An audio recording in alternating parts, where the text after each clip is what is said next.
tous, alors aujourd'hui une petite vidéo pour parler d'un sujet qui pourrait éventuellement vous paraître évident mais qui finalement ne l'est pas tant que ça puisque c'est une cause de retour de machine en réparation.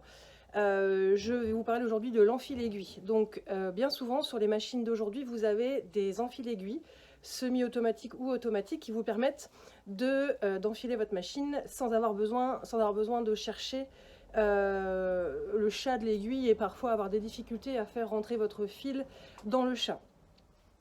L'avantage, c'est que ça va plus vite. L'inconvénient, c'est que si vous ne respectez pas ce qu'on appelle une procédure de sécurité, qui va très vite, je vais vous la montrer, vous risquez d'endommager votre enfil-aiguille. Donc l'enfil-aiguille, c'est quoi? C'est simplement en fait un petit crochet qui va se situer comme ça, qui va donc en fait rentrer dans le chat de l'aiguille et qui va venir tirer le fil à travers le chat. Donc il y a plusieurs,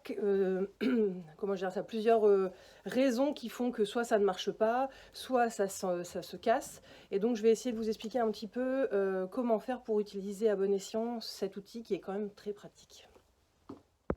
Ok, donc ici je vais enfiler ma machine. Donc pour faire un enfilage de machine, donc il y a deux choses à respecter.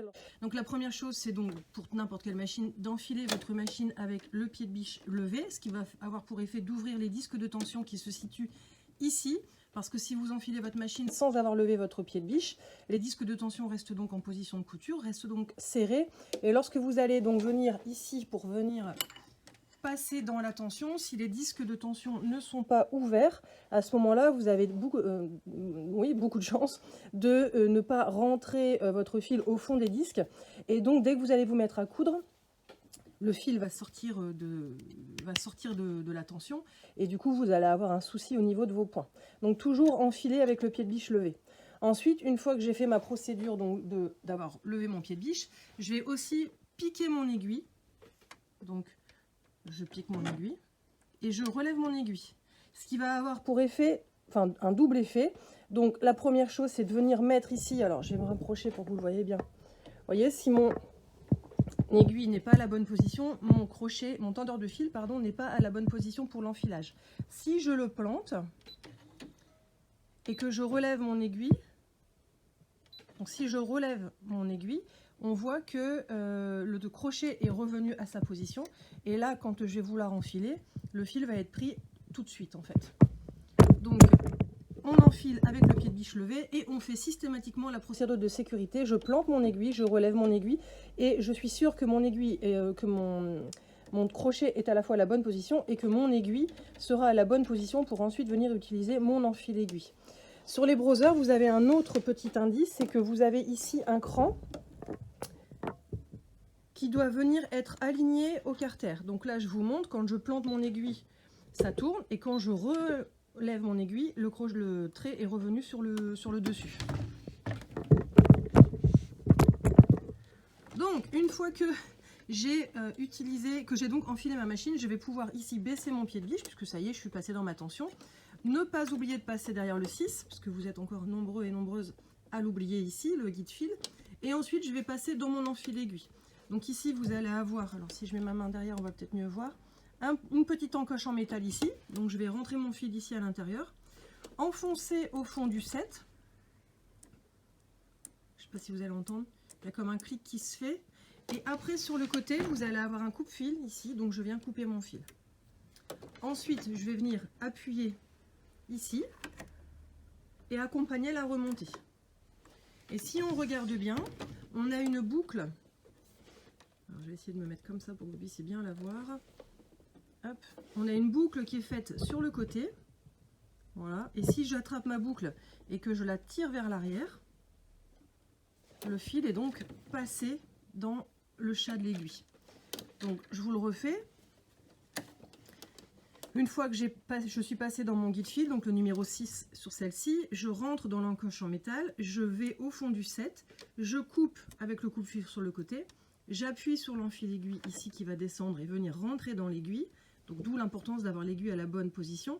Je relève et j'ai une petite boucle sur le côté que je vais venir attraper. Alors je vais vous la mettre de l'autre côté, la boucle, comme ça. Voilà. Donc là j'ai une boucle que je vais venir tirer vers l'arrière.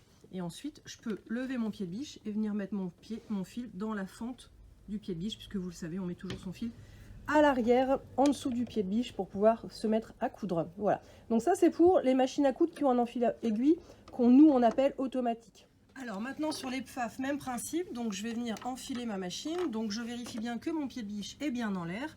Je vais donc faire tout de suite ma procédure de sécurité, c'est-à-dire planter mon aiguille, relever mon aiguille. Donc ici sur les pfaff, c'est comme ça. Je plante. Je relève et donc là je suis sûre que mon crochet est bien à la bonne position pour enfiler mon fil et que mon aiguille est à la bonne position pour ensuite venir utiliser mon enfil aiguille. Donc l'enfil aiguille sur cette machine est dit semi-automatique. Vous retrouvez cet enfil aiguille que je vous montre sur les pfaff, sur les Husqvarna, sur les Juki, sur voilà, les Janome et tout ça, vous retrouvez le même style d'enfil aiguille. Alors, enfil aiguille.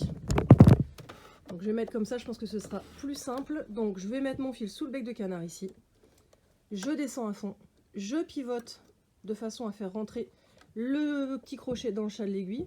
Je vais donc venir ensuite attraper le petit crochet. En fait, donc je pose mon fil sur l'aiguille et je fais un petit C, un petit mouvement de poignet, un petit C à l'envers. Vous voyez, donc là, si je tire, je ne pourrais pas tirer plus parce que je vais casser le crochet. Donc une fois que j'ai attrapé mon crochet, je vais pousser à l'inverse l'enfil aiguille et remonter. Et là, si vous voyez bien, il y a aussi la même boucle que tout à l'heure qui a été formée, que je vais donc venir attraper. Et pareil, même système, je lève le pied de biche, je mets mon fil dans le pied de biche et je le mets à l'arrière.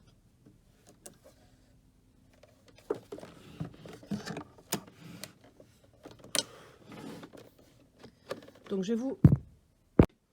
je vais essayer de vous le refaire de côté, vous allez peut-être mieux voir. Donc du coup, je vais descendre légèrement mon enfil aiguille. Je passe mon fil dans l'enfil aiguille, enfin dans le crochet de mon enfil aiguille. Je descends à fond. Je vais pivoter pour faire rentrer mon crochet dans le chat de l'aiguille. Je pose mon fil sur l'aiguille, vous voyez, je le pose vers le bas. Et avec le poignet, je vais faire un petit C vers l'envers. Donc je fais ce mouvement ici en fait. Une fois que j'ai accroché le crochet ici, je vais pousser donc à l'inverse l'enfil aiguille et remonter. Ce qui a pour effet donc d'avoir créé une petite boucle que je vais ensuite venir attraper, tirer le fil jusqu'au bout, lever le pied de biche et mettre le fil à l'arrière. Voilà. Donc j'espère que la vidéo vous permettra d'utiliser correctement votre enfil aiguille. Vous voyez, c'est une procédure qui est très simple, il faut juste y penser à chaque fois. Vous plantez votre aiguille, vous relevez votre aiguille. Et lorsque vous n'avez pas ce système de je plante mon aiguille électroniquement et je le relève, parce que l'enfil aiguille est aussi des fois sur les machines mécaniques, vous devez tourner votre volant de façon à faire remonter, vous savez le petit crochet que je vous ai montré, le tendeur de fil, vous devez faire remonter le tendeur de fil au maximum et donc mettre l'aiguille à son point mort haut, de façon à ce que l'aiguille soit en position haute et que l'enfil aiguille puisse rentrer dans le chat de l'aiguille. Voilà. Donc n'hésitez pas si vous avez des questions, laissez-moi des petits commentaires, j'essaierai de vous répondre. Et puis je vous dis à bientôt et puis bonne couture.